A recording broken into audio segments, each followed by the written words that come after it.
Hello everyone, and welcome to today's Revive webinar from the Global Antibiotic Research and Development Partnership, GARDP.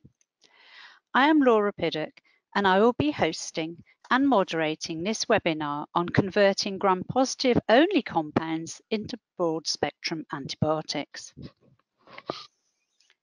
In 2018, GARDP launched the Education and Outreach Programme, Revive.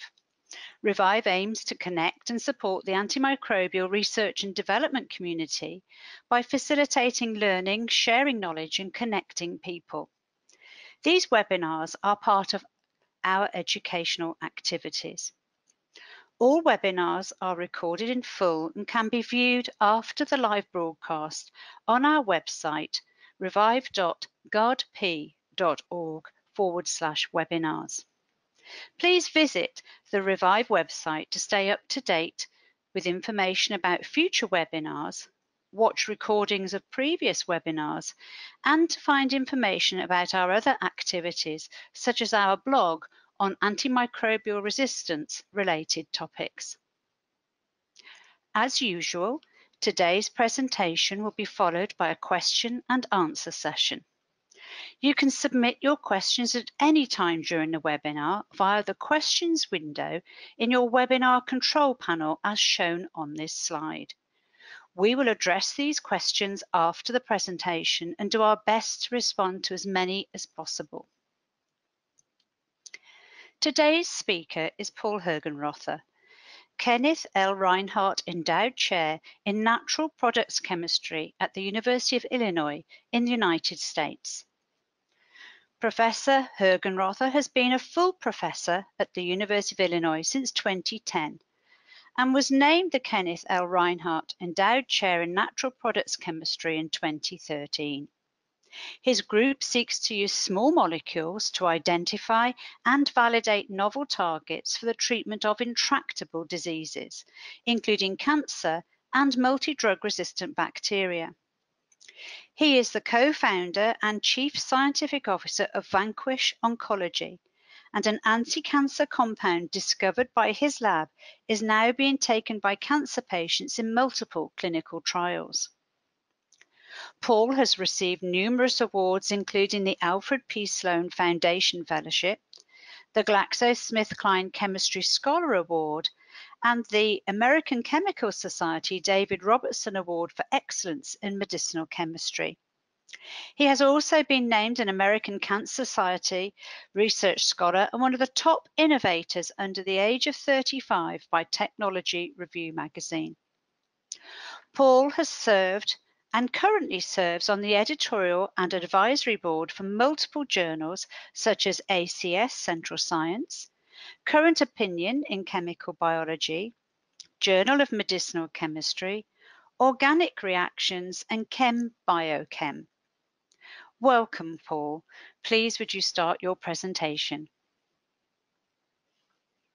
Thank you. I'm really delighted to have the opportunity to present today, and good morning and good afternoon to everyone who is watching and listening throughout the world. I'll be talking today about what is, I think, a tremendous biomedical challenge, that is the development of novel drugs for treatment of multi-drug resistant bacterial infections, especially from gram-negative organisms. And so on this first slide, I show the ESKAPE pathogens. These were coined by Lewis Rice about 10 years ago. And 4 of these, the ones highlighted in red, are gram-negatives and tend to be, as I'll discuss in the next couple slides, very difficult to treat. So after a bit of background, and I'll kind of go into our story where we tried to discover rules for understanding how to get antibiotics and other compounds into gram-negative bacteria. But really, I want to focus on what is the title of the talk, which is giving people tools and technologies and a blueprint for converting what are promising compounds that have activity in gram-positive bacteria into compounds that can also kill gram-negative pathogens. So on the second slide, I show data from a recent Lancet infectious disease paper, which is, I think, really great and gives an up-to-date view of this problem. So what they showed in this paper, that gram-negative bacterial pathogens are responsible for 75% of deaths now caused by antibiotic-resistant bacteria. This was a study from the European Union. I think what is one of the most disturbing and alarming things from this is that this was a almost fourfold increase in deaths from the period of 2007 to 2015. On this slide, I've kind of color-coded these, where these E. coli have now overtaken MRSA as the leading incidence and leading cause of deaths. And then you can see the other gram-negative ESKAPE pathogens there as well. So this has come about because there has not been a new class of antibiotics that has been FDA approved for these gram-negative ESKAPE infections since the fluoroquinolones in 1968, leading to this situation where we have multiple drug resistance.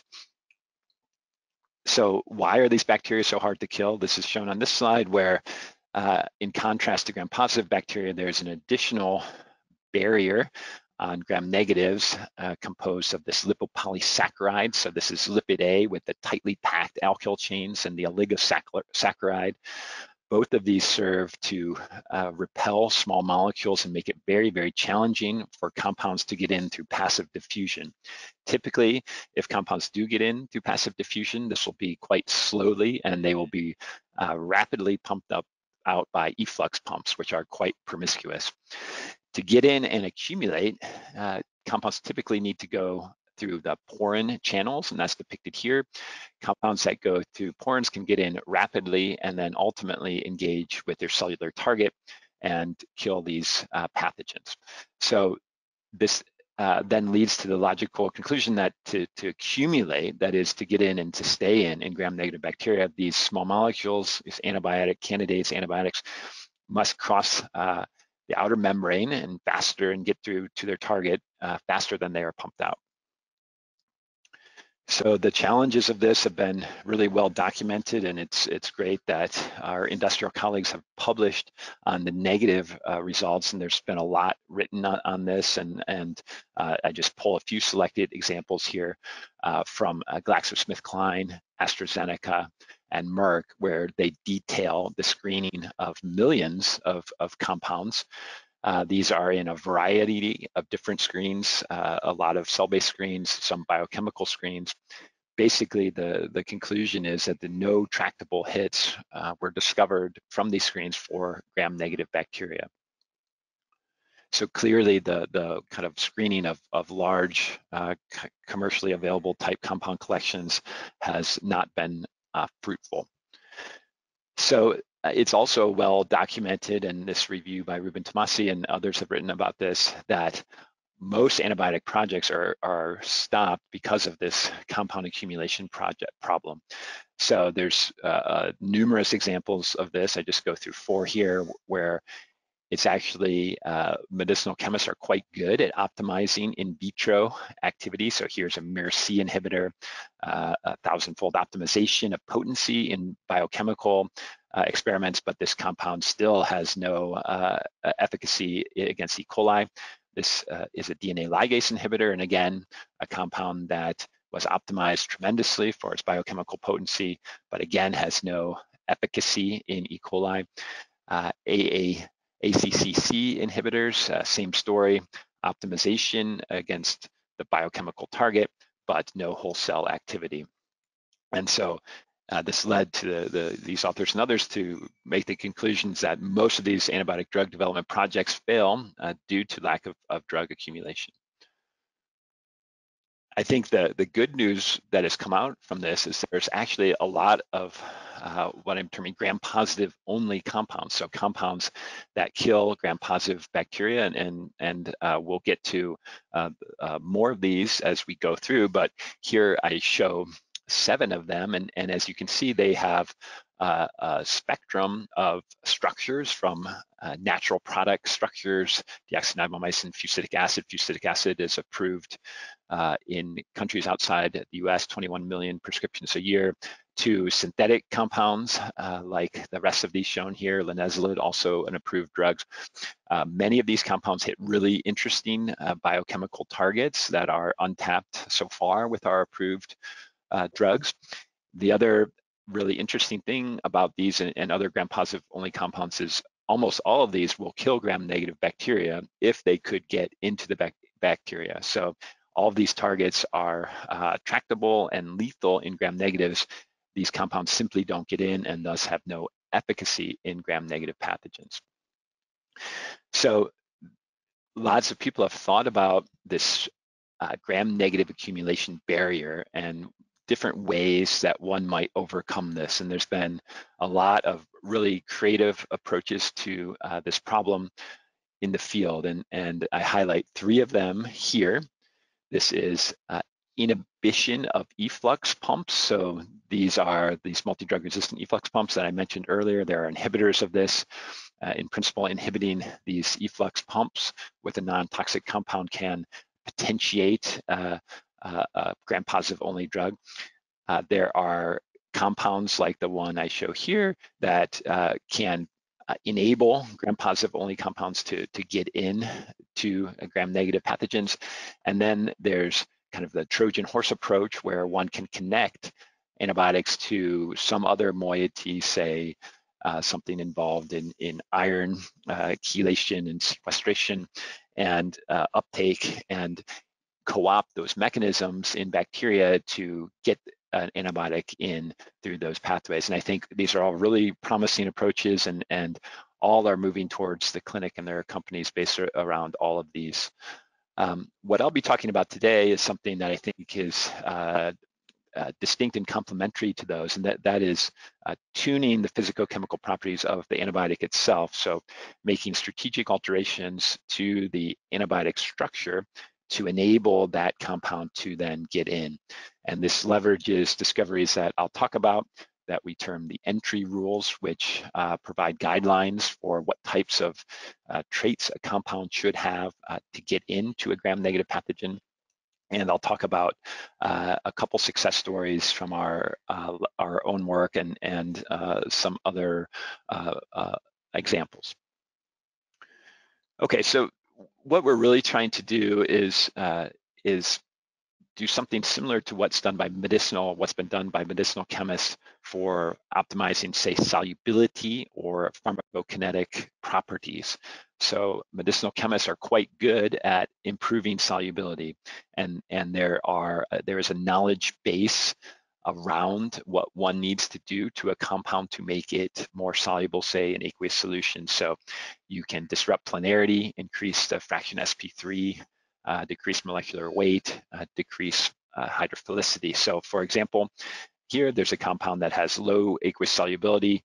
A modest change to that structure now leads to a dramatic enhancement in solubility. And there's dozens and dozens of examples of this kind of thing. And again, the key point is that there is a good working knowledge about what you can do to a compound to increase solubility. Metabolic stability is a similar story. If you want to increase metabolic stability, you can add blocking groups such as fluorine and replace other labile groups. So again, this is just one example of many. A compound that had high clearance addition of this trifluoromethyl leads to dramatically improved metabolic stability. So what we're trying to do is develop strategies and a knowledge base and rules, physicochemical traits that others can use to rapidly get to a compound that accumulates in gram-negative bacteria. And as I'll detail to you, this involves placement of an ionizable nitrogen, typically a primary amine, a compound that has a low 3-dimensionality and a low number of rotatable bonds. And so this is just an example of a compound that had low accumulation and low activity in E. coli, and we were able to elevate that by installation of a primary amine. Okay, so the kind of objectives of what we've been working on and what I'll go through today is first the developing this knowledge base, so defining physicochemical traits that enable compounds to accumulate in gram-negative bacteria. And that's really the critical thing. We're not, in this first part, looking at antibacterial activity at all. We're not looking at antibiotics.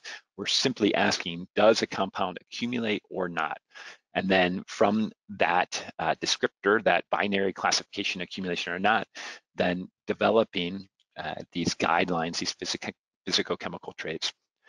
But what I really want you all to take away from this is our progress towards general tools and strategies for leveraging these physical chemical traits and developing tools that can be used to convert promising compounds into gram-negative antibiotics. And I'll go through this kind of step by step as far as a process, some tools that we have put forth, and then a couple case studies and blueprints for this approach. Okay, so towards goal number one, we wanted to develop predictive guidelines for compound accumulation. We've published this work, and so I'll kind of go through and hit the highlights of this and really trying to emphasize key points that I'll come back to later. So one of the really critical aspects that enabled this to be successful was our choosing the appropriate compound collection. And so I'll just very briefly discuss this in the next few slides. So as I mentioned in one of the earlier slides, the typical screening libraries that are in the hundreds of thousands to millions of numbers are characterized by compounds that are easy to make. And that makes sense when you have so many compounds. These are put together by cross-coupling reactions or by condensation reactions, typically leading to compounds that have a low fraction of sp3 hybridized carbons. So you can see a lot of aromaticity, multiple rotatable bonds, high C log P, and certain functional groups just are not present in these compounds, functional groups that might impact the routine purification, for example. Given the kind of 0 for 10 million plus that has been documented for these types of compounds and gram-negative pathogens, it was our instinct that we needed a different type of compound collection to go at this problem.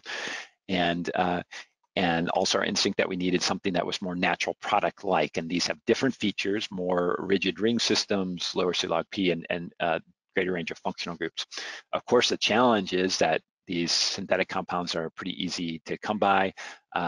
Each one of these compounds need to be made individually. So we first spent a long time developing a process to rapidly construct complex and diverse compounds.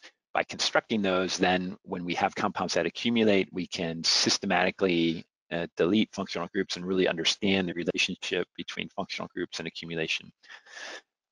So we need a strategy for rapid synthesis of natural product like small molecules, and I'll just talk about this again in an abbreviated fashion on these next few slides.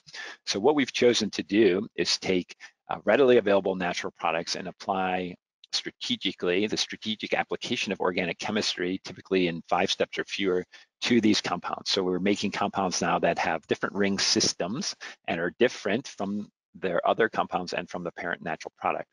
And so we're using natural products as starting materials for complex molecule generation. And so this is kind of just stylized here where one can take natural products and change these in all sorts of different ways. As it turns out, there's a lot of natural products that one can buy 100 plus grams of. I show some here that we have published on. These compounds are complex by the various metrics thought about by medicinal chemists and chemical biologists, fraction sp3 hybridized carbons, number of stereogenic centers. And so these are really good starting points for the creation of collections of compounds that are complex and diverse. And so we've done this on gibberellic acid, shown here. We've made 50 plus complex and diverse compounds from gibberellic acid. Adrenosterone, same story. Quinine, also a number of complex and diverse compounds. Abitic acid, we kind of went through this and altered these different, this parent compound in the different ways that one can envision this to make 90 plus compounds from abitic acid. And then most recently from pleramutulin, we made a collection of compounds from pleramutulin. So overall, this gives us this kind of constellation of hundreds, over 800 compounds at this point, from various natural products. And these are kind of the tool set that we're going to use to interrogate gram-negative bacteria.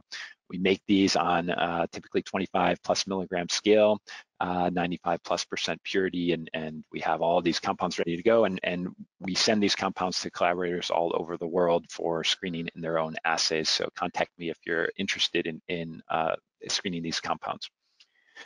So the next thing we wanted to do was to test those compounds and measure their accumulation in gram-negative bacteria.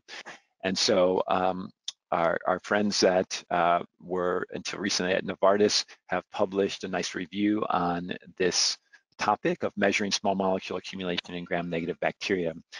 This is the protocol we use, and this has been really developed by others. The key steps are this silicone oil wash, bacteria incubated with compound, wash with silicone oil to separate these from the extracellular compound from compounds that will be inside the cell. And then this Kai paper was kind of the first to really show the robustness of LC-MS for this process. And this accumulation assays have been done on kind of a handful of compounds before. Because we are doing it now on hundreds, we really wanted to very rigorously evaluate this with multiple controls.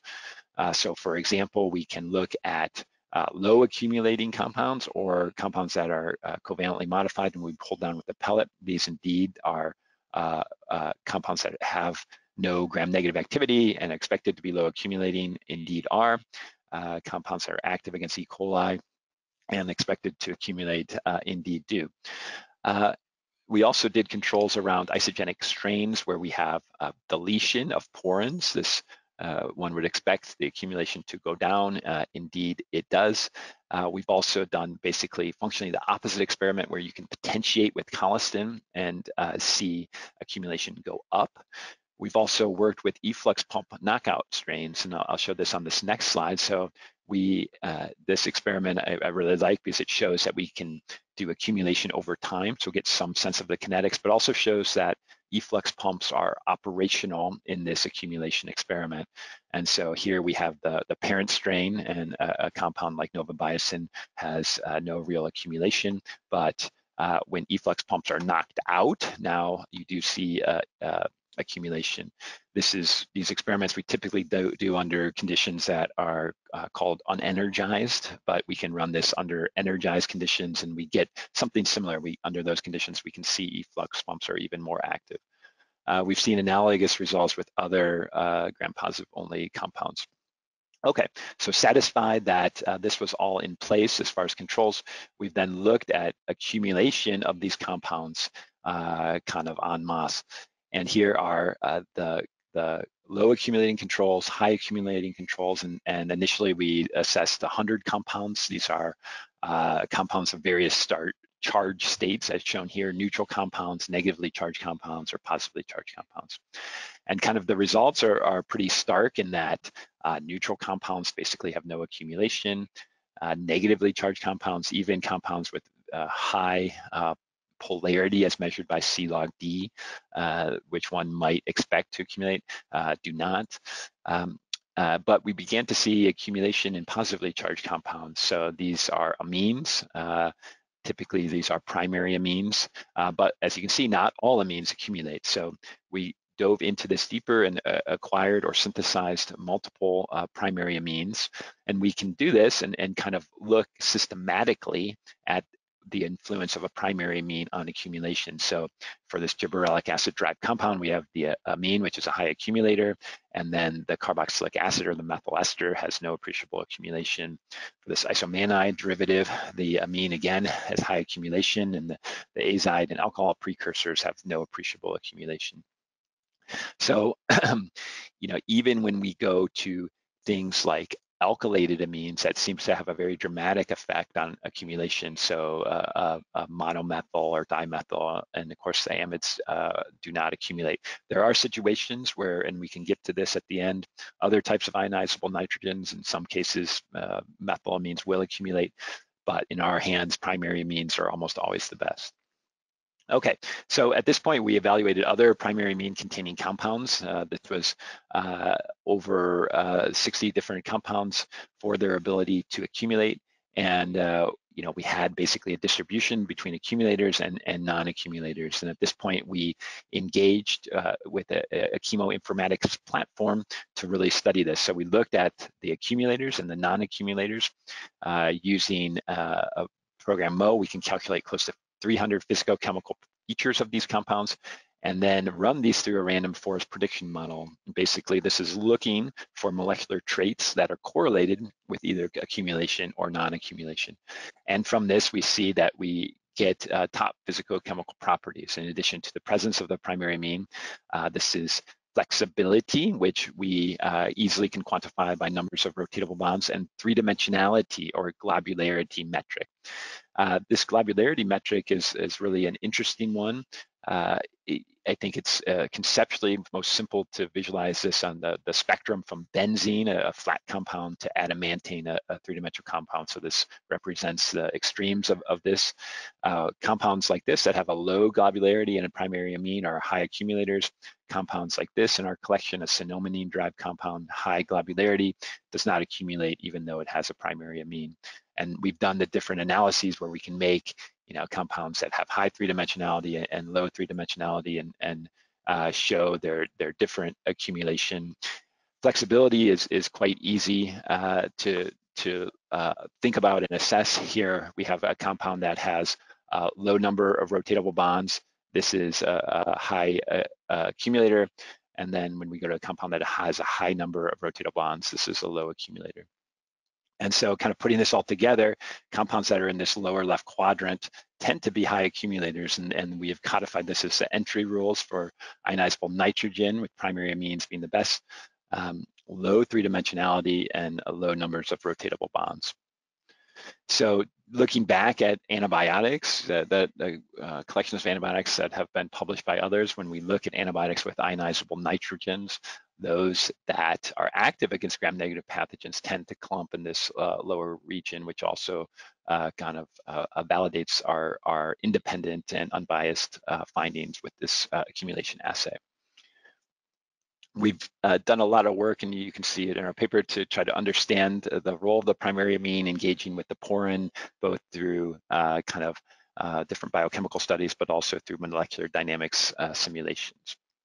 Okay, so really the most important thing for us in this was making sure that these learnings were actionable, and that is that we can actually use these to create what is our goal, which is compounds that are active in gram-negative pathogens.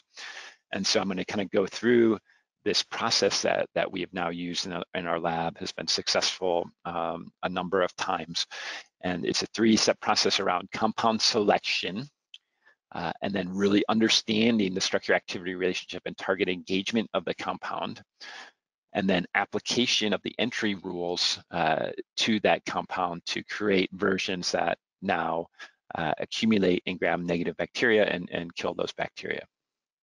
Okay, so number one is compound selection. So we've looked at a number close to 70 gram-positive only compounds, and there's certainly more of them out there. And these are, some are approved drugs, some are in clinical development, some are preclinical. All these compounds, we think, most, I should say, of these compounds would be good candidates for conversion to gram-negative active compounds. So this is kind of where we want to be for our compounds. Compounds like daptomycin already have a primary amine, you can see, but are far outside kind of the shape parameters. But there are many compounds that look to be good candidates: fusidic acid, WO1452, ribosyl, xanthrin, zoliflodacin, DNM, and linezolid, compounds I showed before. And so I'll walk you through the story of this with these two compounds, the deoxynitromycin and Debio, but we think there's actually dozens of compounds that this type of logic and thinking could be applicable to. So deoxynitromycin The reason that we selected this in this compound selection, so this is quite active against staph. You can see it meets 2 of the 3 entry rule criteria. No activity against wild type E. coli, but, and this is kind of the critical first step when one is considering this, it is quite potent in these strains that have been altered to allow compound accumulation in different ways, either strains that have deficiencies in efflux or strains that are made to be hyperpermeable. Okay, so the compound will kill those, indicating that it can engage its target. If only it can get in, it could be effective. The next thing to do is to try to understand where to put a primary amine, and one does not want to put it at a position that will disrupt its interaction with its target, in this case, DNA gyrase. X-ray crystal structures are really useful for this. In this case, there was no X-ray crystal structure. There were nice studies showing that this compound, mutations in DNA gyrase arise. We know this compound hits the target in the cell. And so we made a number of versions of this compound initially in this paper, just trying to understand the SAR of the deoxyribonucleic. And our attention was drawn to this ring expanded version, which had maintained really good activity against staph, and we thought this would be a position that we could put a primary amine. So we've developed a tool that anyone can use, a web application that predicts compound accumulation. And this is, we call this Entryway, and you can see the URL here. What Entryway does is you can simply take your structure and paste it into Entryway, and it will it will predict then its ability to accumulate in E. coli based on our breakpoints. So as I like to say, this web app is so easy that even I can use it. One simply copies the SMILES string and pastes it in, and the program does the rest. This is a web app that is free for everyone to use. And the outputs of this look like this. So you can have a compound now where you've added a primary amine. This compound is predicted to accumulate. Compounds that lack that are not predicted to accumulate. And our manuscript describing this is coming out soon, but as I mentioned, the web app is live, and indeed it's been used by many. There's 56,000 molecules that have been processed through this web app, which we're delighted to see. Of course, we can't see the molecules themselves, but if you want to run it on your own machine, you can download a version that you run from your desktop, from the command line on your desktop on our GitHub page. So that can be run, but the web app is the simplest and easiest way to use this. Okay, so applying that logic and thinking, we can convert deoxyribonucleic, this ring expanded version, into a new compound. This compound now indeed accumulates and is quite potent, retains this activity against gram-positive, and now kills gram-negative pathogens as well, and also engages its target in E. coli. Okay, a story that has emerged more recently is one that we're really excited about a compound that targets fatty acid biosynthesis, specifically the enzyme Fabl.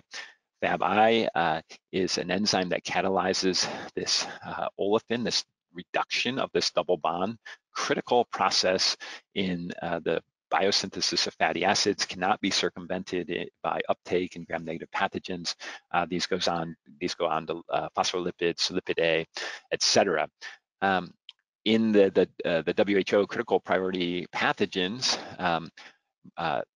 most of these contain only Fabl, meaning Fabl is a really good target in Acinetobacter, Klebsiella, and E. coli. In Pseudomonas, it has another isoform, Fab-B, and so Fabl itself, inhibition is not suitable to kill Pseudomonas, but it is good for these other priority pathogens. So we were struck by a discovery story from GSK. They had discovered this compound in a biochemical assay. This compound, as a Fabl inhibitor, this compound itself didn't have any cell culture activity, but for gram-positives, they were able to optimize this, and it changed hands several times, and it's now called Debio 1452. This compound is in phase 2 clinical trials in humans. There's been hundreds of derivatives of WO1452, and none of them in both the literature and the patent literature, none of these have notable activity against gram-negative pathogens. So, again, thinking about targets compound selection, this compound is really, really potent against gram-positive bacteria, such as staph, especially. No activity against wild-type E. coli, but again, quite potent against these modified versions. So efflux deficient or hyperpermeable will kill, suggesting that if it could only get into E. coli, it could be an effective antibiotic for gram-negatives. This compound, as you see, meets 2 of the 3 entry criteria.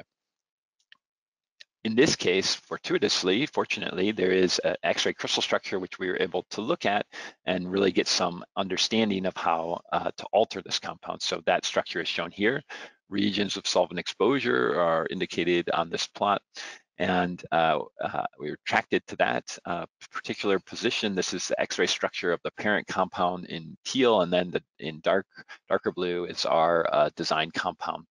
So, getting to this is SAR and target engagement, now getting to application of entry rules. So we thought that we could, in a relatively straightforward fashion, make derivatives at this position that is alpha to the carbonyl, adjacent to the carbonyl, and ask the question, based on our docking and based on the crystal structure, these derivatives should not disrupt engagement with the FABI target and should facilitate accumulation in E. coli. So we made these compounds, so I'm just showing one, but we have also the other ones which have methylenes inserted. This is kind of the one that we've focused on. And then these are control comparison compounds, the parent compound, and then one where this is an acylated. These compounds meet the entry criteria. This compound now accumulates in E. coli. This compound will kill gram-positive bacteria and modified gram-negatives, but it also now picks up activity against wild-type gram-negative pathogens. And I'll show you more of this data on the next slide. These are kind of some lab strains that we use. It does not have activity against Pseudomonas for the reason that FAB, the other FAB, the enzyme is active in Pseudomonas. This compound WO1452 amine, as you might imagine, by its ability to kill staph and delta 12C gram-negatives, engages its target quite well. So it is still a good Fabl inhibitor in vitro. From there, we've looked at clinical isolates. So this compound is active against 44 Enterobacteria ACA clinical isolates. So these graphs, if you're not familiar with looking at these, what these show are percentage of strains, percentage of these 44 inhibited at a certain MIC. So say at MIC of 32, WO1452 will have maybe 20% or so that have an MIC of 32, whereas 100% of them have MIC of 32 or lower for WO1452 amine. This is also true for Acinetobacter. Again, the solubility of WO1452 precludes it being tested above 32. You can see WO1452 amine is a dramatic improvement on its ability to kill these clinical isolates. We've generated resistant mutants and shown that they map to Fabl. So this has a frequency of resistance in E. coli that is similar to its frequency of the parent compound in staph, and what would be viewed as a pretty good frequency of resistance. The mutants that arise are in Fabl, as revealed by our sequencing. A116V, this gives an MIC jump of 64. This G148S as a MIC jump of to greater than 64, but importantly, our data suggests this particular mutation leads to bacteria that are not particularly fit, do not grow well. These mutations make sense based on the docking or the crystal structure of the parent compound, and here are where the mutations would be. Okay, so to move these forward, we have been assessing them in different translational experiments as a prelude to the mouse models. So one of the big advantages, I think, of incorporation of amine is better reduced serum binding. So the MIC increases 8-fold for WO1452 because it's 98.1% bound. It only increases 2-fold in human serum with this corresponding greater fraction of compound that's free. We cross-check these against mammalian cells in culture. There's a number of different cell lines we use, little toxicity at 30 micromolar in long time frame assays. And then we can give this compound safely in mice at 50 mg per kg for at least 5 days in a row. And it has what we think are really good pharmacokinetics. So we've now assessed this compound in 10 different mouse infection models. These are described in this manuscript. So this is an acidinobacter model, both a sepsis model, as shown here, where we show a survival benefit of W1452 amine over the parent compound, and also a mouse model of pneumonia, where we show that benefit in terms of CFU production reduction in the lung. Similar story for Klebsiella. In this case, this compound is MIC of 8 against this particular strain. We can give the mice this sepsis infection and treat them effectively, and also see that we reduce bacterial burden in the lungs in the pneumonia model. And then with E. coli, again, MIC here is 4. And we can see a benefit in this sepsis model and also in the pneumonia model. We've also done 4 other models where we use strains that have MICs of 16 actually, and show that we can have a similar efficacious effect of the parent of the W1452 amine. Okay, importantly, we've been working with the Broad and in a really great collaboration on what I'm calling a 2.0 version of these compounds. You saw from the early clinical isolate graphs with 44 and 17 clinical isolates that there are some that are very hard to kill. So this is a panel of 10 clinical isolates. The parent compound has no efficacy. Our new compound will kill about 20% of them at 16 and all of them at 32, but obviously these are kind of probably unacceptably high MICs. We've now made 2.0 versions of the compound that kill them at 4 or 8 and have a similar therapeutic window from what we can, a similar lack of toxicity in mammalian cells, meaning their therapeutic window has been extended for these compounds. And these are compounds that we're excited about moving forward with translationally. Okay, so I just want to end with kind of some comments about what we think we've been able to learn from the combination of these studies. So coming back to the what I'm calling historical screening challenges. So the challenges meaning the O for 8 million or O for 10 million in finding gram-negative actives, and a lot of this comes down to the composition of the compound collection. Right, and I think that was instinct that many people have, but I think that has been confirmed. One of the things we've been looking at is ring fusion density. So this is just a measure of the number of atoms that are in a ring system. So this compound here would have a ring fusion density of 0. So with this one, there's a couple atoms here, but this is pretty low as well. And this is typical for commercial compounds. For these complex and diverse compounds from natural products, they tend to have lots of atoms and ring systems, which gives in parts an overall enhanced rigidity on the compound, and one can see that in this histogram where 50+% of these are 0 for Cambridge compounds, and you can see the distribution. Obviously, the other thing is primary amines. So there's lots of primary amines in natural products. Okay, so 3 or 5% of natural products will have primary amines. In the Cambridge compound collection, it is vanishingly low. So 0.1% out of 150,000 compounds even have a primary amine. So the chance of and that's because primary amines are a pain to purify. They can be very challenging, and so typically they are not compounds that are made and purposefully made and put into these collections. There's plenty of primary amines in drugs, so at 0.1% in the screening collection, but our analysis is that 7.8% of all drugs, small molecule drugs, contain a primary amine. Most of these are on a primary or secondary carbon, and they're drugs that are taken all over for lots of different things, including chronic conditions like the compound drug Januvia, Lyrica, Tamiflu, etc.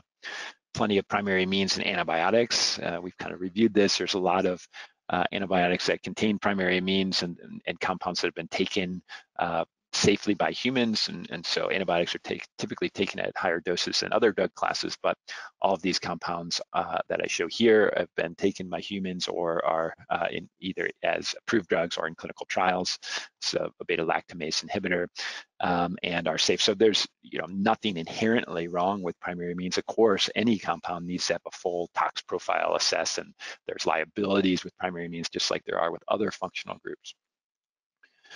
Okay, so it's been useful now with these entry rules in mind to look backwards. So we've looked backwards and we've kind of reviewed this, where we see now examples where kind of in the literature, compounds, in looking at lots of SAR data, we can spot where this has happened kind of in an accidental fashion. So compounds that meet the entry rules criteria have been imbued now with gram-negative activity relative to their parents. And it's also been great to see since the publication of our paper that others have done this. So this is a recent paper with a tetracycline. This is a nice study looking just at accumulation of a compound now that has a primary amine. This is a gyrase inhibitor. I showed that we did this for Debio, and we've also had success stories with ribosyl and Santorin Z3 that I don't have time to discuss today. So in the future, one of the things that we're looking at, and that I'll be going and speaking at the antibacterial Gordon conference in Italy, and many of my students will be there as well. And so we'll talk about all these things, but the other types of positive charge that might help facilitate accumulation, how these rules apply to other gram-negative escape pathogens, so Pseudomonas probably being the most interesting and important, and then other case studies where we've been able to apply these entry rules for developing gram-negative active antibiotics. So, one can think about this in different ways. If you want to, how do you now discover or use these learnings to discover new gram-negative active antibiotics? And sure, one of the things that one can do is try to make collections of compounds that meet these criteria. And we, in our own lab, we have kind of low hundreds of these compounds. And then this is challenging to make these a lot of them. And I think even faster is identifying compounds that are hits in some permeability defect strain, the delta C or similar, and then converting them. And even better is the fact that a lot of these compounds are already known. So I showed this slide earlier, and we have a supporting information file in this manuscript that lists all of these compounds. And so there's a lot of compounds out there that I think are ripe for conversion if one typically would need, in most cases, need a strategic introduction of a primary amine at a location that is not disruptive to the engagement of the target. So I'm actually quite optimistic that in the next few years, there'll be multiple success stories where we can get to compounds very rapidly that have this gram-negative activity, and then further optimization will likely be needed to make the actual drug candidates. Okay, so that's what I wanted to say. In summary, it's really critical for us to use this distinct and different compound collection, discovering rules for gram-negative penetrance, the development of this web application entryway that is a tool that I hope a lot of people will use, and the demonstration that this works in multiple different targets and drug classes. We've been really happy to see that others have looked at this from a computational approach. So the Ceccarelli lab published a really nice paper, and I really like this view of the porin, where you can see the constriction site and this hourglass shape and negatively charged amino acids and consistent. Their modeling data is consistent with all our results as far as traits needed for a compound to accumulate.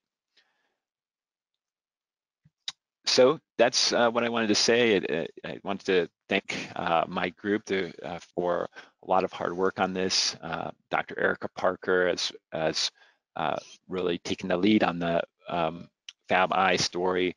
My former student, Brian Drown, developed the Entryway app. Emily has done a lot of our accumulation assays, and now assisted and aided by Rebecca a lot of these other people are working to convert other compounds. And thank you for listening, and I'd be happy to take any questions. Thank you, Paul, for sharing your data and your experiences with us and the audience.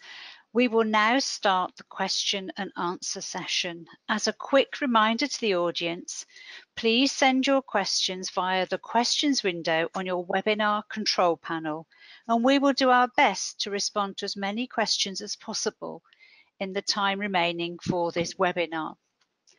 So, Paul, I'd like to start straight away with the first question that we've received is, do the rules for accumulation apply for all species, or will this be species specific? Yeah, I think that's something really important that we're working on.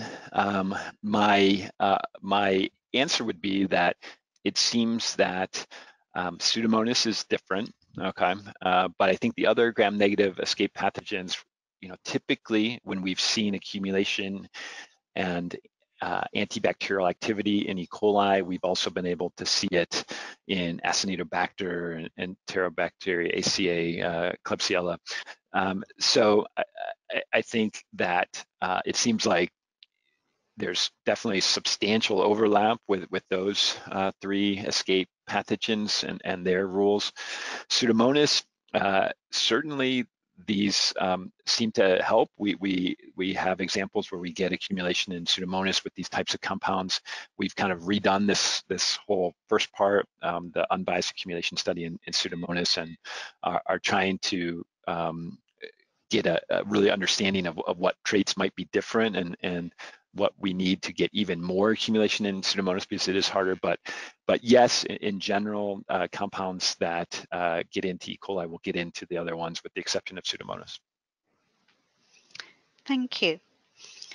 How do you know that the problem is lack of entry and not efflux? So, for instance, on several of your slides, you've shown data for the TOL-C deleted strain versus the RFA-C deleted strain, but frequently the MICs, whilst lower for the RFA-C mutant, are not as low as for the TOL-C mutant. Right. Yeah, I mean, I think that it's, I've tried to phrase the problem as accumulation, which is the net effect of the prevention of things getting in at all through a permeability barrier, and also things getting pumped out. And so you're right, efflux is certainly a big challenge. I think that in our data and experience suggests that if a compound gets in, I think very quickly and at a high level, then even though it is likely a substrate for efflux, it can still exert its effect on the target.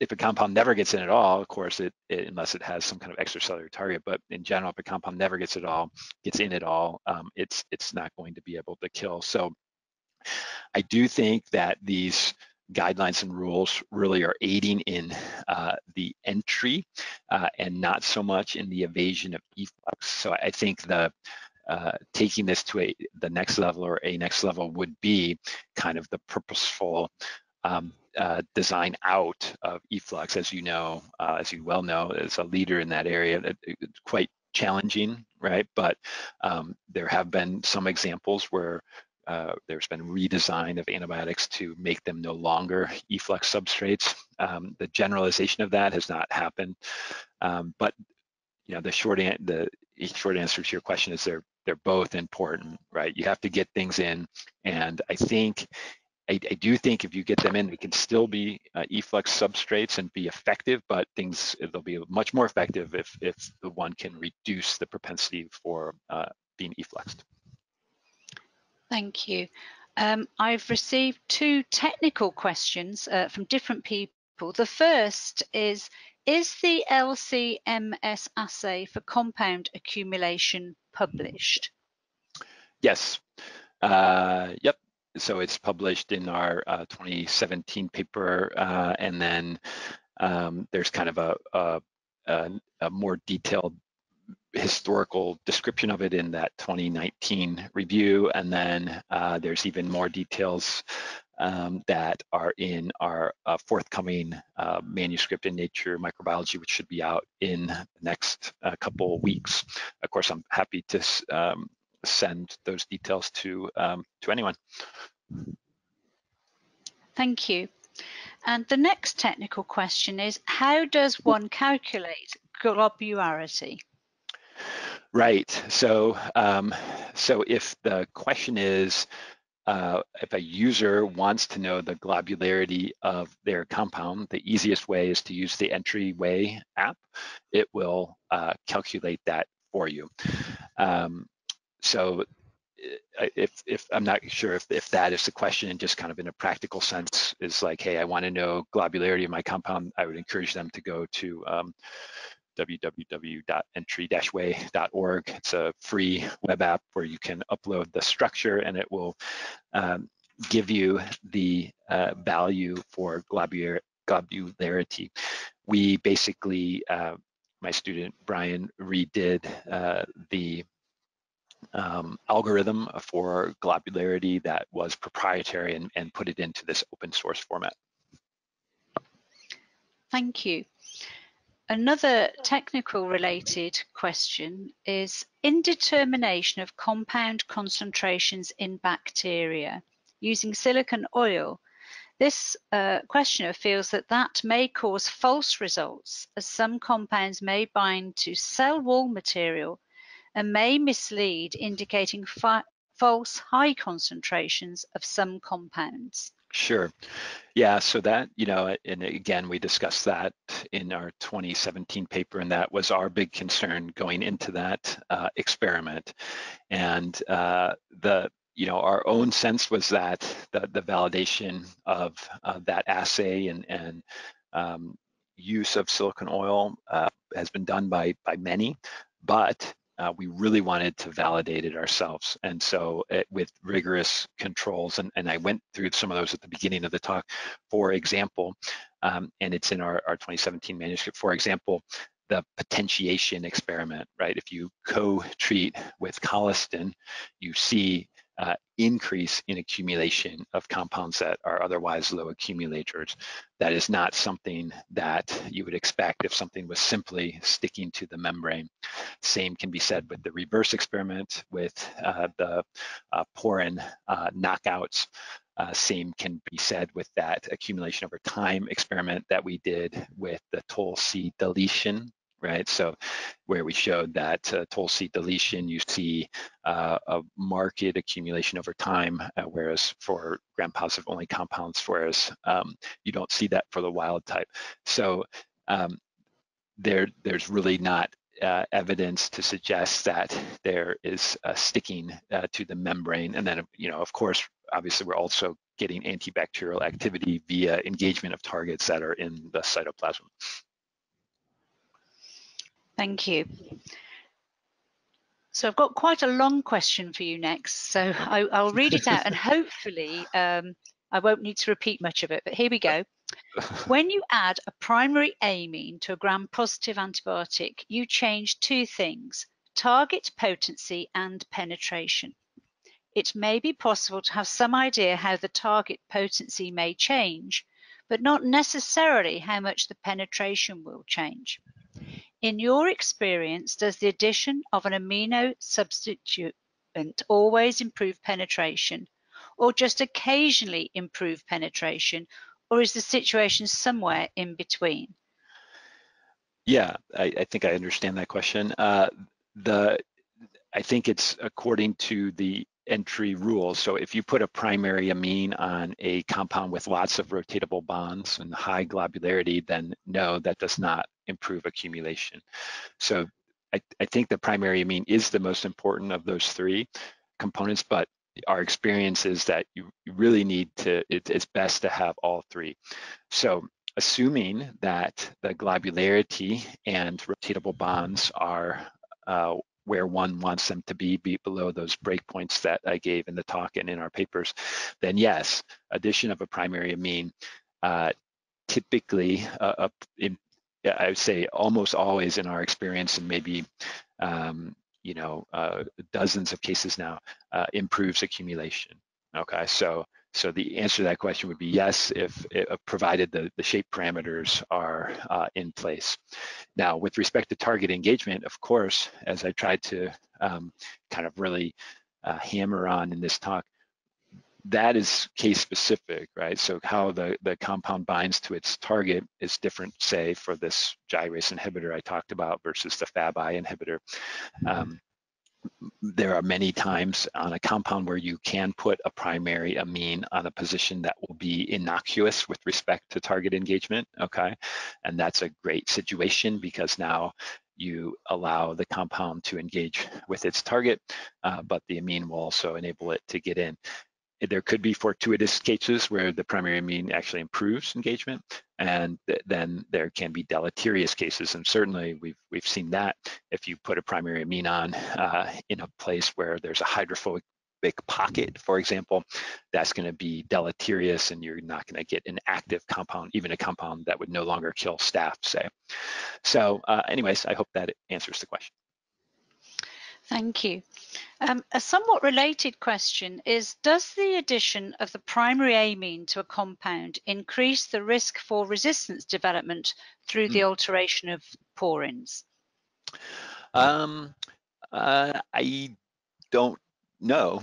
I don't think so. I mean, I think the beta-lactams, fluoroquinolones, some others, compounds that are getting in through porins and that are well-used drugs clinically, resistance typically crops up through target modulation, right? Mutation in the target in the case of both of those classes. So I guess my point is that if porin resistance were an easy way for bacteria to solve this problem or this challenge to them, then I think we would have seen it. Now, there are cases, of course, where one sees some modulation in porins and in uptakes, but those proteins and their function are critical for the bacteria, right? For the bacteria to take up what it needs. So it'll be interesting to kind of see how that all plays out, but I think I would be optimistic. Thank you. I have two related questions here, and I'm going to combine them into one. So these are both related to intellectual property and the ability of others to see structures put into the entry program. So sure. The question is, if you download the entry program or if you use it over the web, does the program store the structural data, or is it not kept anywhere, so it maintains confidentiality to the user? Yeah, it's not kept anywhere. And so those of you that are coders can see that in the code. Okay, so it's not kept anywhere. We can't see the structure. But that's exactly why we made the desktop version available, so you can run it on your desktop and you don't need to be connected to the web once you've downloaded it. And then it's then obviously no one can see it except someone that has access to your desktop. So again, I would encourage people that have questions about that to talk to their computer science friends. All our code is published, and in looking at that, people that know these things can tell you what I'm telling you, which is that we can't see the structures. But that's why we have the GitHub page and the downloadable version that runs on the desktop and does not need the web interface. Thank you. Another one back to entry rules. Does optimizing molecules to comply with the entry rules cause problems later on with making the molecule druggable? I don't think so. I think that I tried to touch on that a little bit at the end with, if I'm not sure if the question is about amines in drugs. So let's assume that's it, because that's kind of the typical addition. I mean, one can also reduce rotatable bonds or reduce globularity if those are challenges in the compounds they're working with. But putting a primary amine on a drug, as I mentioned, dozens and dozens of drugs, including dozens and dozens of antibiotics that have been taken by people without tox problems, have primary amines. Now, of course, there are metabolic liabilities with primary amines, and just like there are with other functional groups. So I think one needs to consider the compound itself. Any new compound is a new molecular entity that needs to have its toxicity fully investigated through all the different models that we know. So yeah, that's what I would say. Thank you. Your examples are individual molecules that have already been optimized for gram-positive activity. However, can you apply the same principles during lead optimization? Within a chemical series, will compounds with lower globularity and greater rigidity have better MIC values relative to their enzyme potency? Yes, I think so. So I think the question gets at kind of what, and I think it's a really critical point, which is, as I think people in the field know, all the approved antibiotic drug classes were discovered in cell-based screens, right? And that's kind of been, that is the reality, and that's become dogmatic, and that one needs to do cell-based screens to really find compounds that are advanceable. However, there's been a lot of biochemical screens that have been done, and I think the Debio example is a great one of a compound that was actually discovered in a biochemical screen and then was able to be optimized for activity against staph. Okay, so our own experience is that yes, you can take biochemical hits and imbue them with gram-negative activity at that point. Okay, but that's very limited. I mean, we're mostly working with compounds that have some gram-positive only activity, but I don't think there's any reason to think that it wouldn't work with a compound that had simply biochemical activity. So yeah, I think that's an exciting new avenue and opens up, a large swath, hundreds now of compounds that kind of were stalled for reasons of good biochemical activity, but low cellular activity. Thank you. This questioner has said, thank you for a fascinating lecture. Yet what we saw were compounds with improved activity, but they still had higher MICs against gram-negative bacteria compared to gram-positive. Can this be a limit, and what needs to be done to make improvements? For the Debio 1452, can this be due to a lesser binding to Fabl in E. coli compared with Staph aureus? Okay, so there's a lot there. So yeah, that's it. The first part of that question, that is seems to be true. We've been able to get MICs down to 2 or 4 for Fabl in the best case, and then kind of maybe 0.25 or 0.5 for gyrase, but could be better. So we know from staph, and even more importantly from delta toll C strains, as you're pointing out, Laura, that the ceiling is higher. And so in many cases that is either going to occur through getting compounds in to an even higher extent, and or purposeful evasion of efflux. So I guess yes, I am optimistic that that further optimization can take place. For example, in the Debio series, we were able, I just touched on it right at the end, it's kind of ongoing work in our lab. We're able to make these 2.0 version that are now more active against kind of the really challenging gram-negative clinical isolates that we have. So that's an example of compounds that get better activity. I think what these entry rules give one is a tool or a series of parameters that can rapidly get you to compounds that get in, okay? And then, yes, optimization from there, it's very likely gonna still need to occur. I think with respect to Fabl, I showed in that in the talk, and also is in our manuscript that's coming out, that the compound, the W1452 amine compared to the parent compound, inhibits E. coli, Fabl just as well. And again, in the delta Tol-C strain, those compounds are even more potent. So I don't think it's a target engagement issue with E. coli. I do think it's probably an efflux issue, which is coupled with, I think, getting more of the compound in faster. Thank you. Your entry rules web app will tell you about the properties of the molecule, but are you aware of whether there's any applications that would indicate where on the molecule to add the amine so as to optimize accumulation in E. coli? Yeah, so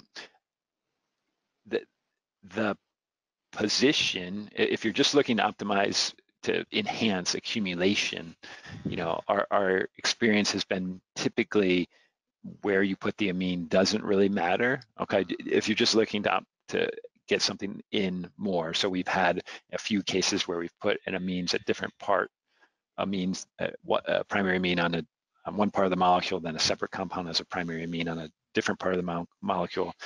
Accumulation enhanced in both of those cases. Obviously, the key thing to be cognizant of when you're picking the spot for adding the primary amine is how that's going to affect engagement with the target, right? And that's kind of why I went through those steps where thinking about known structure activity relationships, okay? If it's been shown that, hey, you can put things at this position and still get target engagement, then that's a great spot.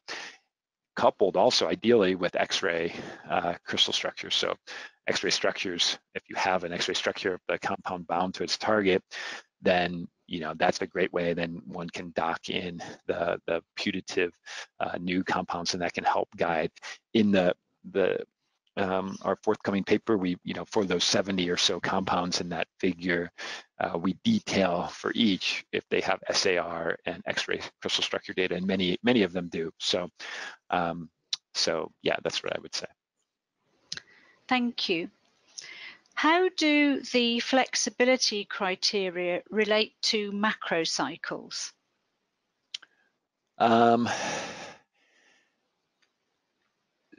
So yeah, I think that's an interesting question. If you have, certainly if you have a large ring size, in principle, you can have flexibility within that. I think in many of those cases, there are intramolecular hydrogen bond or other interactions that do prevent that.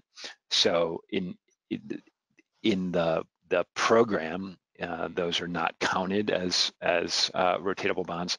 The globularity metric is really great for macrocycles, other kind of ring systems, because it will take that into account. As some compounds that have contiguous and overlapping ring systems, I think the cynominine compounds that I mentioned, those tend to have high globularity. So I think the question is getting at, are you going to be misled potentially in a macrocycle that nominally has low number of rotatable bonds, but perhaps in actuality has more flexibility than one might predict? I think certainly it's possible, but many of these are counterbalanced by factors that constrain their rigidity. Thank you. Can entry rules be applied for bigger molecules like vancomycin or other peptidoglycan targeting antibiotics? I know you did show us vancomycin on one of the slides, but this questioner wonders about other bigger molecules. So certainly the rules and the parameters can be calculated. Once you get to large molecules like those compounds tend to have large numbers of rotatable bonds, kind of double digit, and are deleterious to their entry.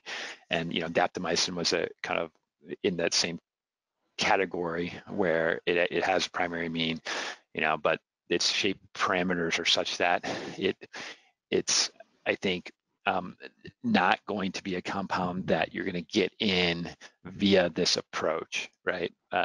Because you're not going to be able to reduce the rotatable bonds such that you still have an active molecule. So I think that with very large compounds like that have either high globularity and or high rotatable bonds, if one had a creative way to reduce those, then yeah, it would work. I think otherwise, some of those other strategies and still even different ones would be required to make those into entities or analogs that are active against gram-negatives. Thank you. Is there any difference between compounds that target that have targets in the cytoplasm versus those that have targets in the periplasm? Yeah, that's a great question, and I think it's a topic of active investigation by, or at least a lot of thought by many in the field.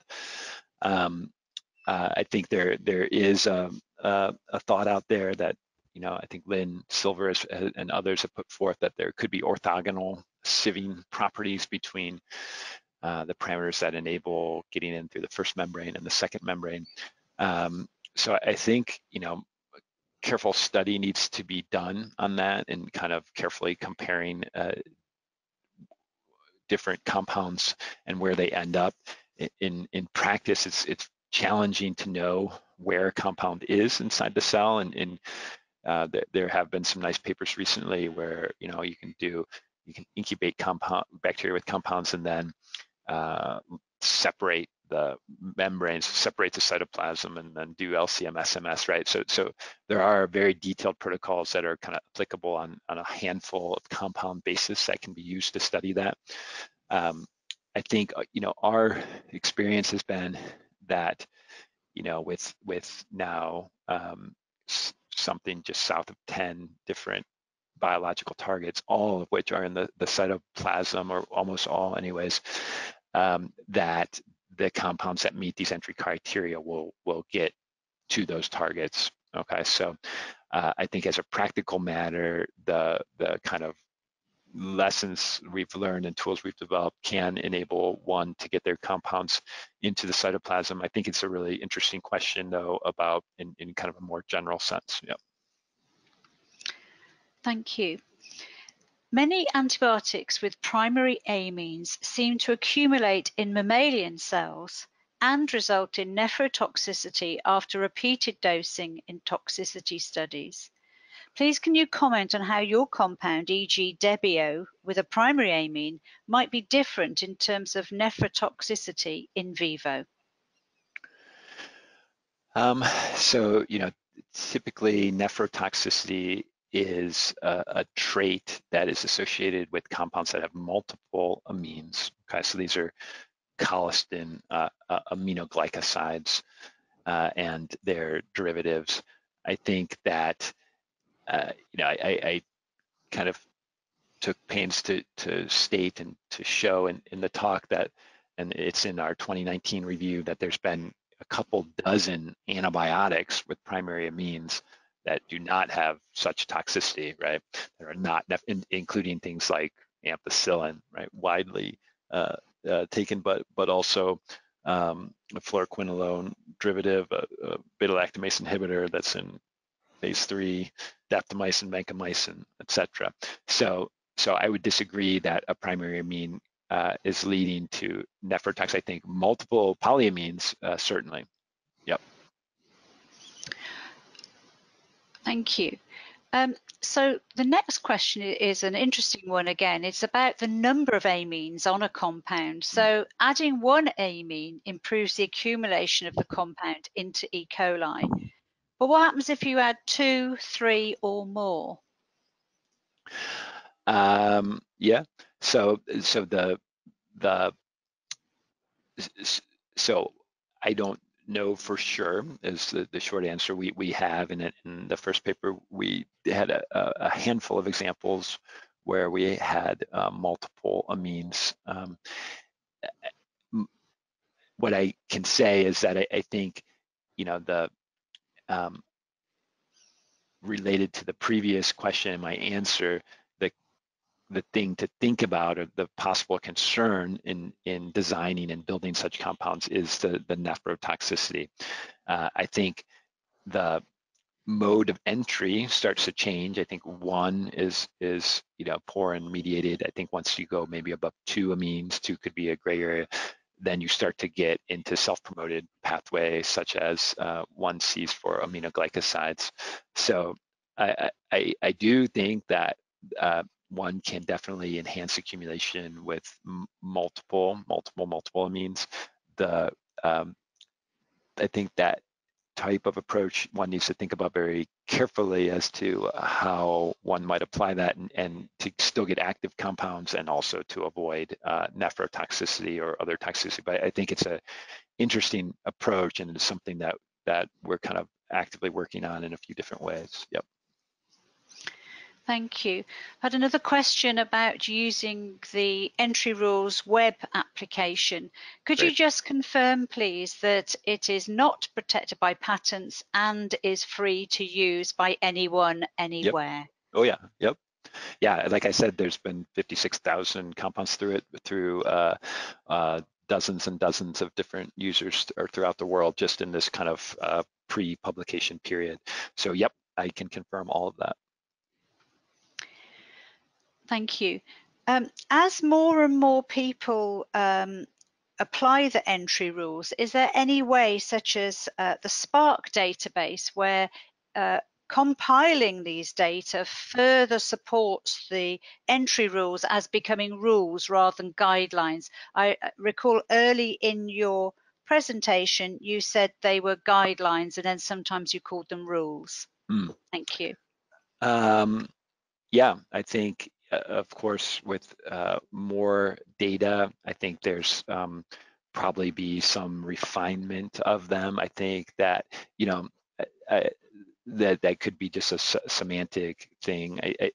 I think the idea is that if a compound has those 3 traits, in our experience, it has a high probability of getting into E. coli.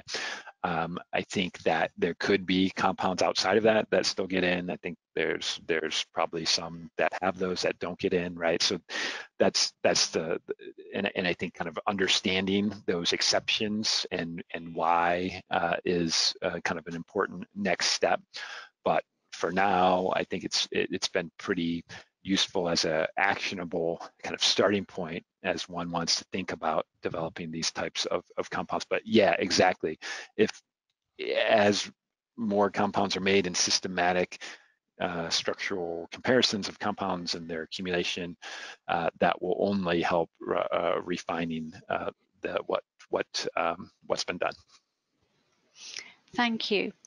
So I'm now going to name one of our questioners because she has put her name in her question, and this person is Lynn Silver. Oh, so thank you, Lynn, for joining a webinar and making this point.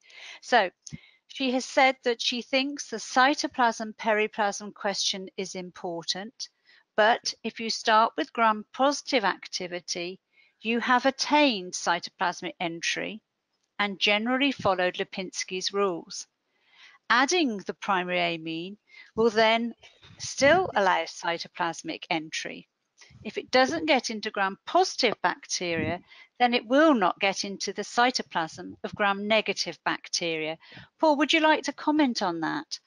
I think that's spot on. Yeah. So, you know, the cases that I was talking about and ones that we've been working on are compounds, right, that we're calling gram-positive only compounds, and so get in if they perhaps don't get into gram-positives, then that is a whole nother challenge. I think that yeah, so I agree with everything she said. Thank you, Lynn.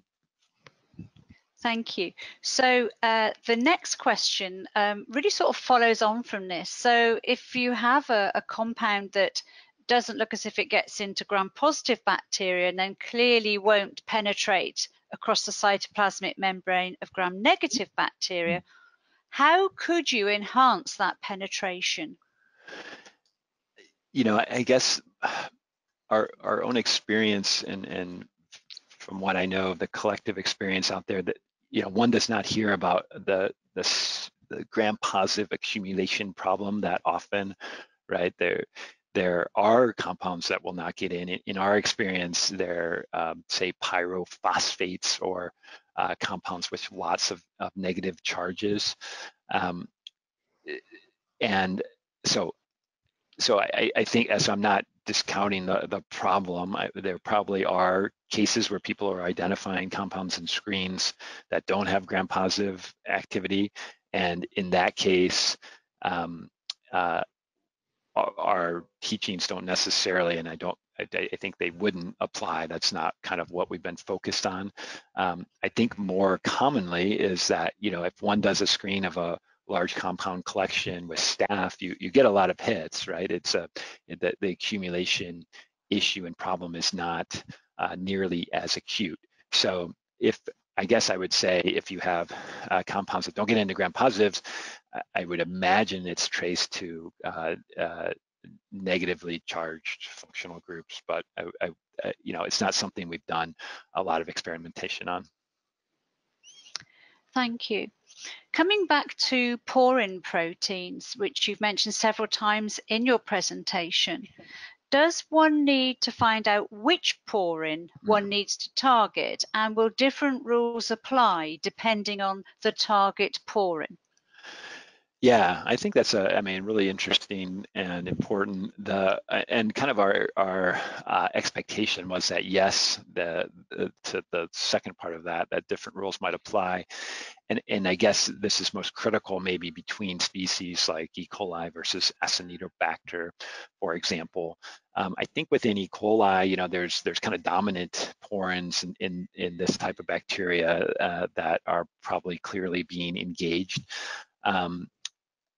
I guess we've been pleasantly surprised that compounds that accumulate in E. coli will also do the same in other Enterobacteriaceae and Klebsiella, and then also in Acinetobacter. So I don't know that it's really necessary to, if one's goal is to find compounds that get in to gram-negatives and have antibiotic activity, I don't know that is a strict requirement, knowing that. I do think, for Pseudomonas, it tends to have more porins that are very, very specific for certain nutrients.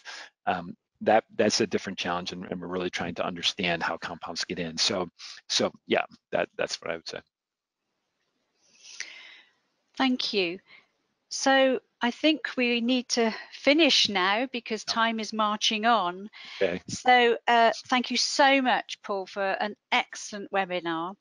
Just to remind everybody, before you go, our next webinar will be on 26th of November in collaboration with the Longitude Prize by Nesta Challenges on the topic of innovation in point-of-care diagnostics for sepsis and bloodstream infections.